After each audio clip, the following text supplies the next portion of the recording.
I think we're hearing from a lot of special interests. I think we're hearing from a lot of people who have political interest. And I don't know that we're hearing enough from the people on the issue of education and education scholarships in the state of Tennessee. This thing's coming down to it. So you've got the Senate version of this bill, the House version of this bill, and they're a little bit different as I understand it, but this week and next week are crucial in terms of the governor's plan to expand the education scholarship program from a limited few to 20,000 students. It would be at a cost of $140 million to the taxpaying citizens of the state of Tennessee. This is not money that's coming directly from the education budgets necessarily, although some of that money naturally slides over, or that money is freed up as those students leave the public education arena and enter private education. This, for its supporters, would give families who are on the cusp of being able to afford private education a better opportunity. It gives them another tool in their educational toolbox.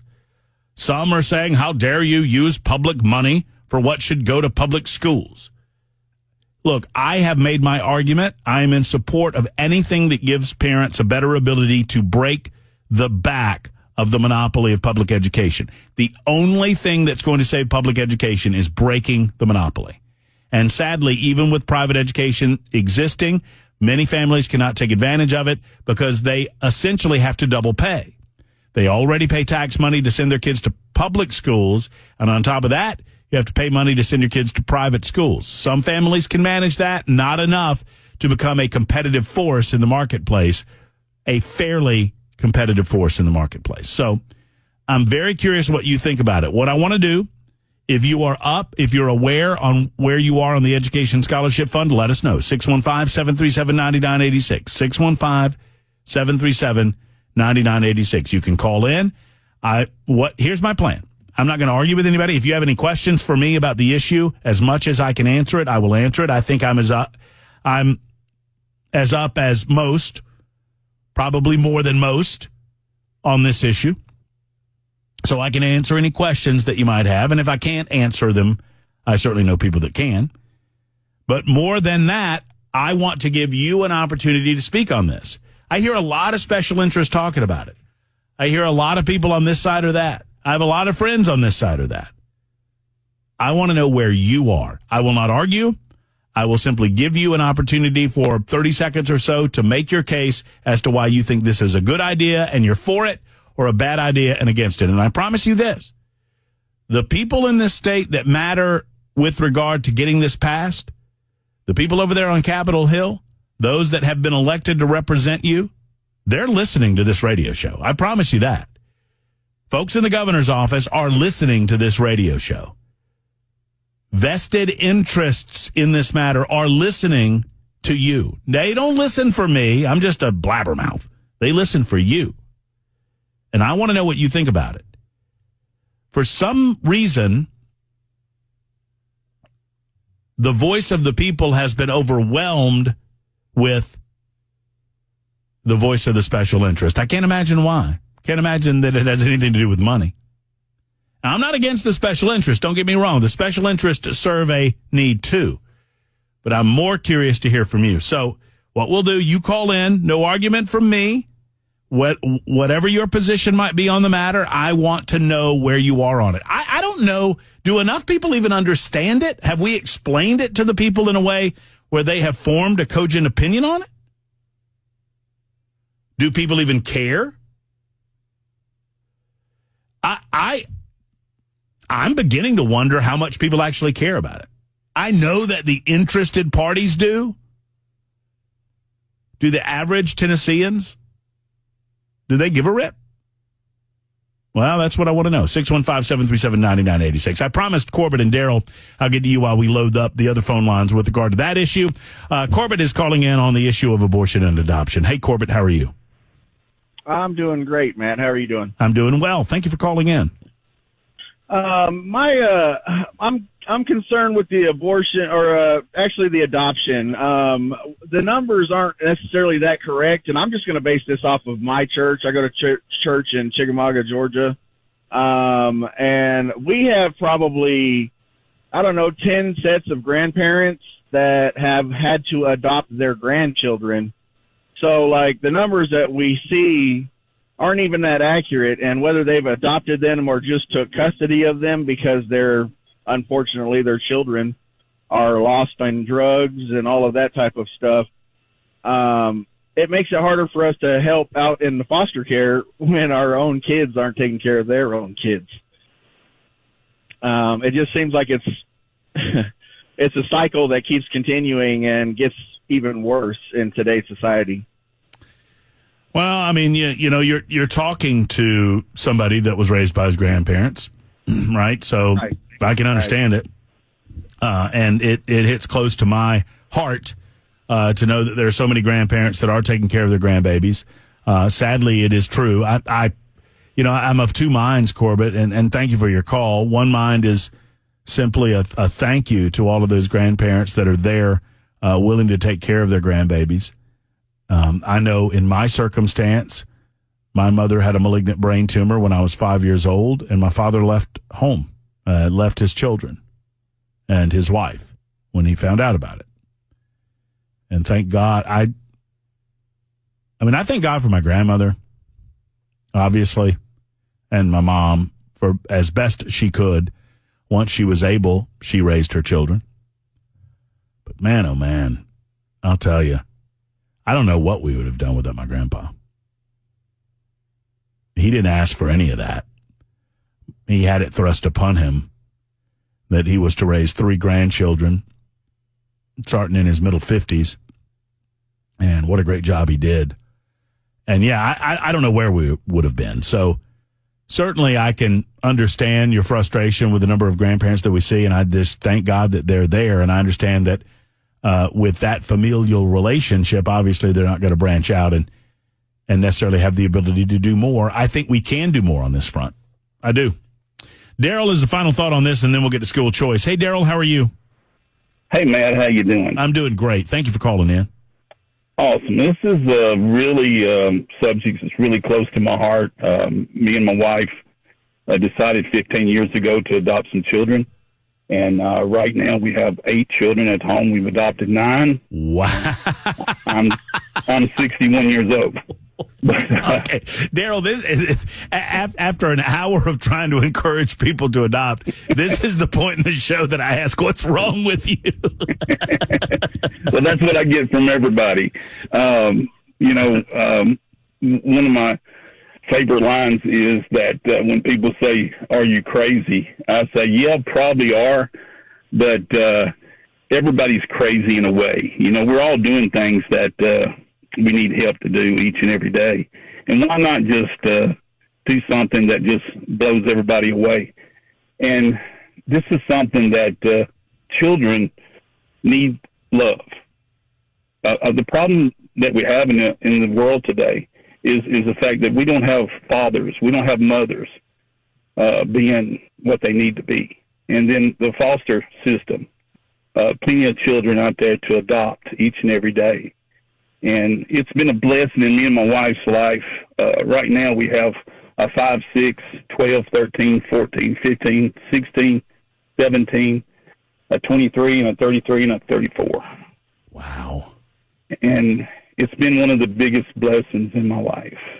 And I just encourage anybody, don't worry about your age. I'm 61. I'm still trucking right along. And don't be scared of your age. Just make sure you're 100% in it. Gosh, Daryl, you make me realize how much more I need to do, friend. You really do. I'd love to meet you one day. Shake your hand. Well, it'd be a blessing. Well, God bless you, and God bless those children of yours. Thank you, buddy. Yeah, take care. That's cool. I mean, that'll set you right. When you're wondering if you're doing enough, talk to Daryl. He's adopted 9. Wow. It's incredible. Okay, school choice. Here are the parameters. Here's the rules. I want to know where you are. I want to know if it matters to you. I want to know if you think it doesn't matter one little bit. I want to know if you're all in favor. I want to know if you're all against. And I'm not going to argue with you about any of it. Y'all know that I believe in giving people the tools, parents the tools that they need for their children. Y'all know where I'm at. I don't need to remind you. I want to know where you're at. I want you to have a voice on this because, trust me, the powerful people over there that are about to make some decisions about a lot of your money, they're listening. They don't listen for me. They listen for you. So, unabated, at least, 30 seconds or so, I might have follow-up questions or whatever. School choice is on the table. Dawn is in Bellevue, first up on this subject. Hey, Dawn, thank you for calling in. Hi, thanks for listening. Absolutely. Well, I am all ears. I'm curious your thoughts on this. Okay, well, I am a teacher, and I am all in on this because I've seen so many parents through the years, your zip code shouldn't determine the schools that your kids go to. I just think it's awful. I've seen so many kids that could just do wonders in private school. I'm all for it. I mean, I'm a teacher, and I'm still all for it. I love it. That's great. That's succinct to the point. You got it in under the wire, and I love that. Dawn, thank you for the call, and thank you for the perspective. 615-737-9986. That's the way to get it done. Mary is next in Suwanee. Hey, Mary. Am I pronouncing that correctly, Mary? Is it Suwanee? It is. How are you? All right. Good. What are your thoughts on this? I'm against it. All right, talk to me. Okay. Number one, it's not a whole lot of money to help people that really need it. And it's a lot of our tax dollars that they need to figure out and let the people in power figure out what they can do to our own school system to fix it, rather than put it into this. And there's so many aspects that in private schools that a lot of people aren't going to be able to meet. They're not going to be able to get their children to the schools. Okay. I'm hearing you. All right, and I appreciate it, and I'm hearing you. Mary's saying that she just doesn't feel like it's enough money, and there's just too many problems with the issues involving everything that surrounds these decisions. I hear you, Mary. 615-737-9986. You're lining them up, and we're knocking them down in just a moment. Your thoughts on school choice without Murphy interfering. No Murphy opinions, your opinions on the issue of school scholarships. The Freedom Education Scholarship is up in the General Assembly, and the next, 5 or 8 legislative days are going to be crucial as to whether this thing gets passed or not. And I want the lawmakers to know where you are on it. Call us, 615-737-9986. Back in a moment.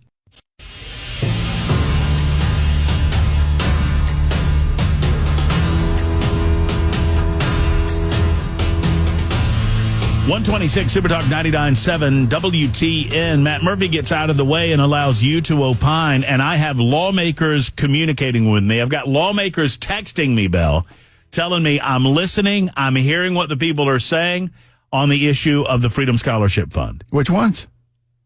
Mike Sparks is one that just texted me. Sapicki, where are you, man? Well, Come on. There are others. I used Mike's name because I don't think he would mind. But Mike's listening. Out of Smyrna. And so there you go. I mean, that's just one of several that I have received and many, many more that are listening. By the way, now's a good time for me to tell you, this is a caller-driven hour, so you're going to get a lot of telephone calls this hour. Oh, it's fine. I mean, people are obviously very interested in this subject, but I did want to say that Scott Sapicki is pretty much a member of this show. Mm-hmm. He appears every Thursday, and if he can't make time out of his day to listen to the other 4 days of the week, maybe we don't need him. Oh, maybe he is, and you don't know. Maybe he's just quiet. All I know is if he's on the floor, he can have an earpiece in listening to the show. Well, that's true. So thanks, Scott. Thanks a lot, Scott. I appreciate you, even if Bell does not. I appreciate all of you calling in. Spicy wants to have words with him. That's all I got to say. Someone asked if there were any spicy adoptions last weekend. No, there were no emotional support cobras available for adoption at the adoption event. And I don't believe that Bell's Cobra is that emotionally supportive of Bell. Otherwise, he might have a different attitude, different outlook on life, frankly. All right. 30 unabated seconds or whatever you need to express your opinion. I'm not here to change your mind necessarily. I'm here to hear your opinion. I can change your mind any day of the week and twice on Sundays. But right now, I want to know where you are on the issue of the Freedom Scholarship Fund. If you have any questions, I can try to answer those for you. Let's see. Who is next? I believe it's Robert in the borough. Hello, Robert. Your thoughts? I'm against welfare, whether it's for rich people or poor people, and that's all this is. This is welfare for rich people. The governor's friends, they all want some of my taxpayer money. They keep saying it's their money they're going to get back. I ain't only paying $7,000 a year in sales tax. That's the state's money. The property tax, that's the county's money. They ain't getting none of that. So this is nothing more than getting into the coffers.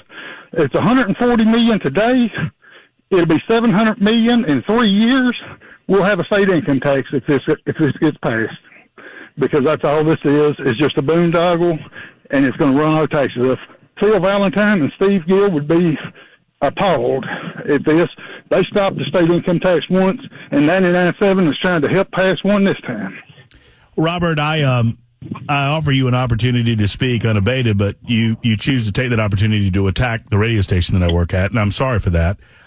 We are all Americans. We all have opinions on these matters, and I don't know what Phil would think about it, and I don't think you do either. Yeah, actually, I do. I listened to him from the entire time he was on the radio. I'm not here to argue with you. I can say, that he was a consistent person. You can attack me. That's fine. I mean, if you want to attack me, that's fine. Attack you?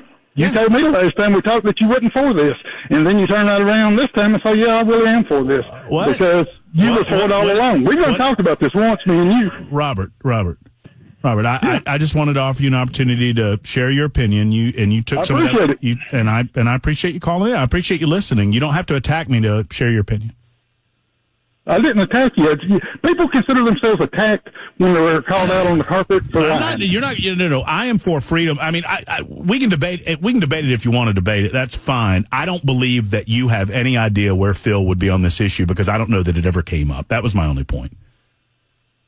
Phil Valentine was against welfare, and he was against sending state money to things. Was Phil in favor of monopolies? This is not getting rid of the school system. Robert, answer the question I asked you. I know the question is, was Phil in favor of monopolies? Yes or no? Yes, he liked Apple phones. Was he in favor of monopolies? Yes or no? He liked Apple phones, right? That's not the question I asked you. Was he in favor of monopolies? Yes or no? You can turn stuff and try to make it however you want. Look, you're the one that told me that you speak for the dead. You're the one that told me you speak for the dead. Goodbye. I promise you I'm not here to argue with you. And that's fine. You can attack me all you want. That's cool. I mean, that's all good. I shouldn't have allowed that to get under my skin, and I did. And I apologize to those who I promised that I would not argue with folks about any of this. Robert, you are against it. It is duly noted. And anybody in favor of it is pushing for an income tax, I guess, is what Robert's point was. 131 on Super Talk 99.7 WTN.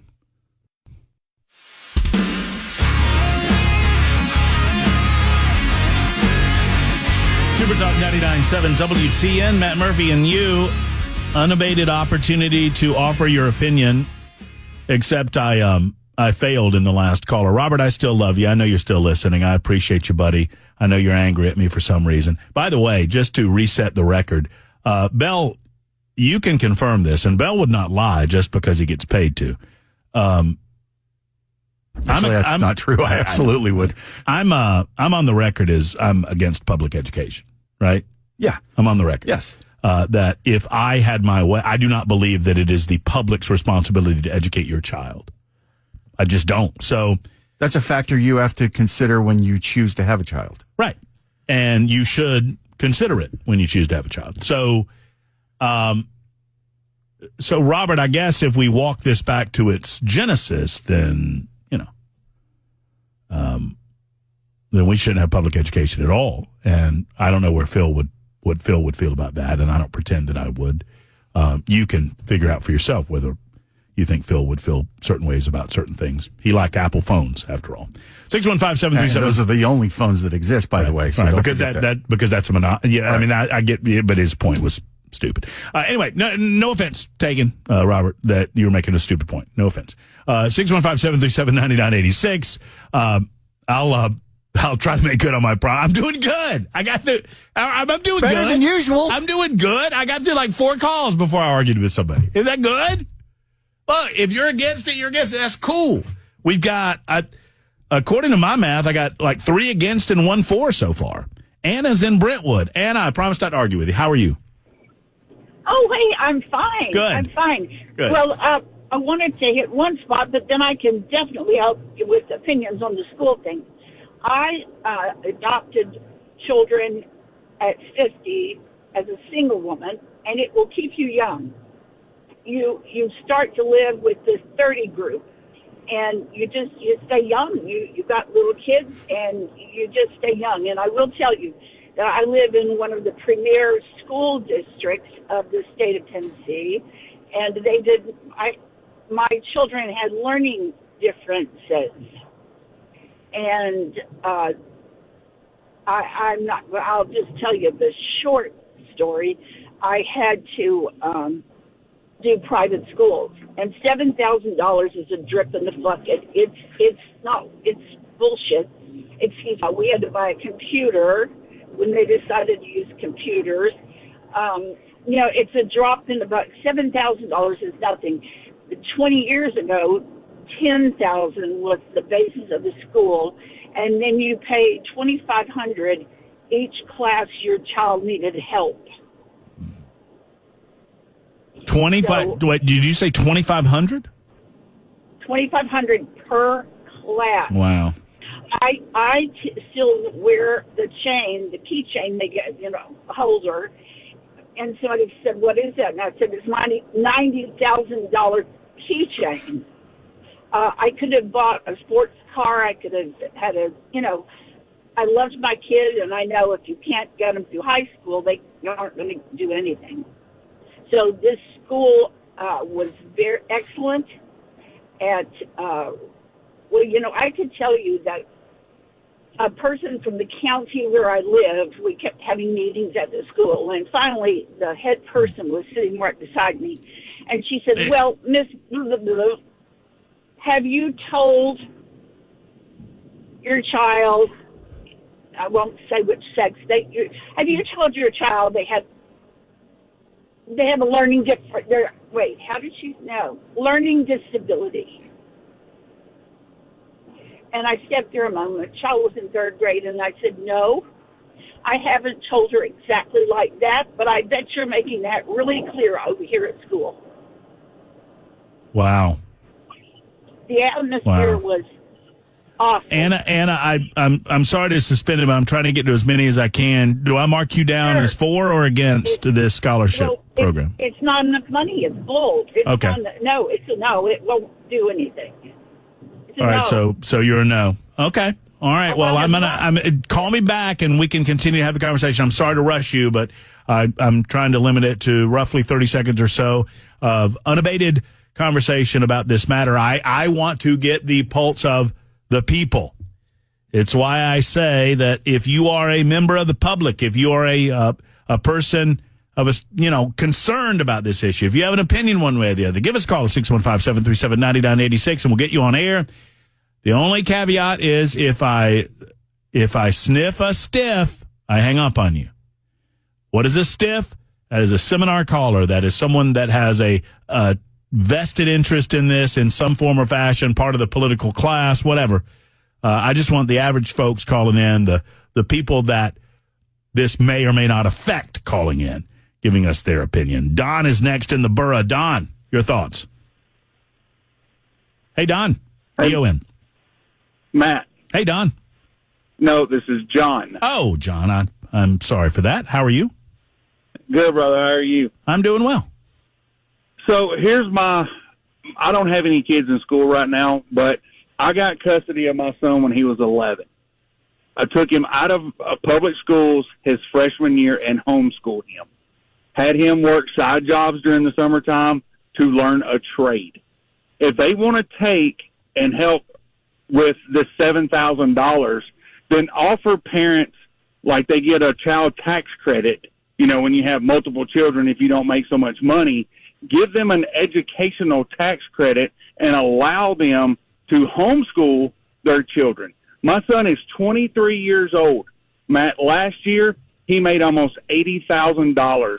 This year, he's scheduled to make almost $100,000 because I had him learn a trade. That's what these kids nowadays need to learn. They need to learn a trade, and they need to have an education where they're not having LGBTQ, all of that crammed down their throats, the CRT and everything else. They need to learn math. They need to learn history. They need to learn English. They need to learn everyday life facts. And that's not what they're getting. And it doesn't matter if it's a private school or if it's a public school. Everybody has an agenda. But incentivize the parents to educate their kids through homeschooling. There's plenty of colleges and educations out there online to where their kids can get an education. So I have to ask the question. I think I know the answer, Don, but I'm going to ask it anyway. Am I marking you down as for or against? I'm against it. All right. But I think if they're going to offer these incentives, then put it back on the parents to where they can pick the kind of education that their child is going to get by giving them a tax credit instead of making the taxpayers pay that $7,000. Right. The idea is, well, I won't debate the particulars of what you just said. I mean, it's your opinion. I promise not to do that, but we can maybe get into that. The reasons. Fine. I mean, there are specific reasons why they're offering it as a scholarship that goes to the school, as opposed to offering it as a voucher, which is what the tax credit would be. Right. Because let me ask you this.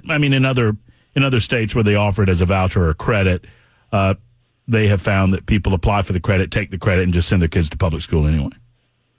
Exactly. So, but duly noted, Don. I'm glad you called. You've obviously expressed your opinion very well, and I thank you for that. 145, Super Talk 99.7 WT, and I'm getting the lay of the land. I'm keeping a tabulation right now on the phone lines. I think I have 5 against and 2 for. In terms of folks being able to get through, so many of you wishing to get through, 615-737-9986. If you're calling in, just keep that call rolling. Bell has left the building. Bell has decided that he's out. So we'll get to you in a second. Is this Mary Lynn? Oh, no, I lost Mary Lynn there. Sorry about that, Mary Lynn. Let's see. Let's go to, I don't know who's next. Jeff is in Lawrenceburg. Hey, Jeff. How are you? Hey, good afternoon. Longtime WWTN fan. I appreciate what you do. Thank you, Jeff. And just mark me down in the plus column for this. I think it's a step in improving our school system in some fashion. We in our small rural county, we somewhat have school choice. You can choose to go to just about any public school in our county if you drive them there yourself. I was on the Board of Education for a while, and we tried to work on a nepotism policy, and we found out in a small county, everybody's related to everybody. So it was almost futile to work on something like that. But I think this is a step in changing school systems, maybe for the better. Well spoken. That's the spirit of what we're doing here. About 30 seconds to make your opinion known. I'm not timing you. I'm not buzzing you out. I try to be respectful of your time, but I'm curious to get as many thoughts and as many comments on the matter as possible because we're coming down to it. There is a Senate version and a House version. They are battering through getting those two things closer together right now in the General Assembly. So the question then is, where are you, the general public, on this matter?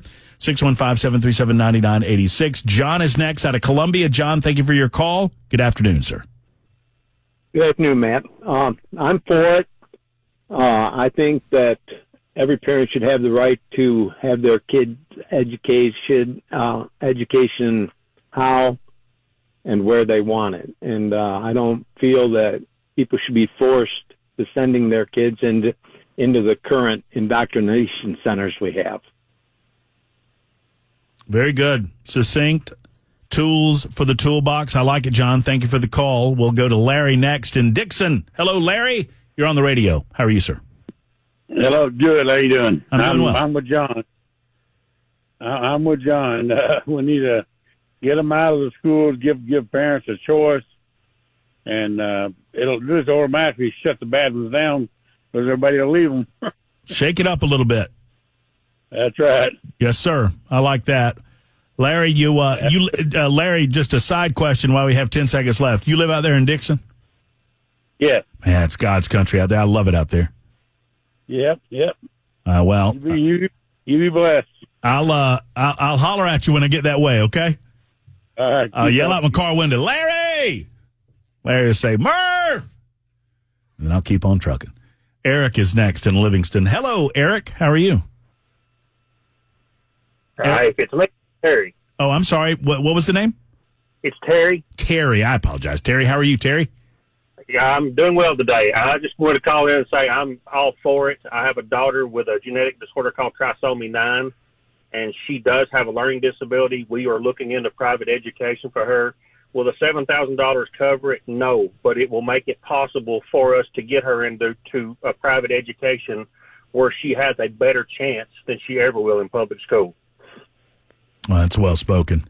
Terry, thank you. God bless you. What you said it was trisomy 9? Yeah, it's called trisomy 9. It's a genetic disorder. She's born with an extra chromosome. Okay. How do you spell? My curiosity gets better. How do you spell trisomy? I'm just curious.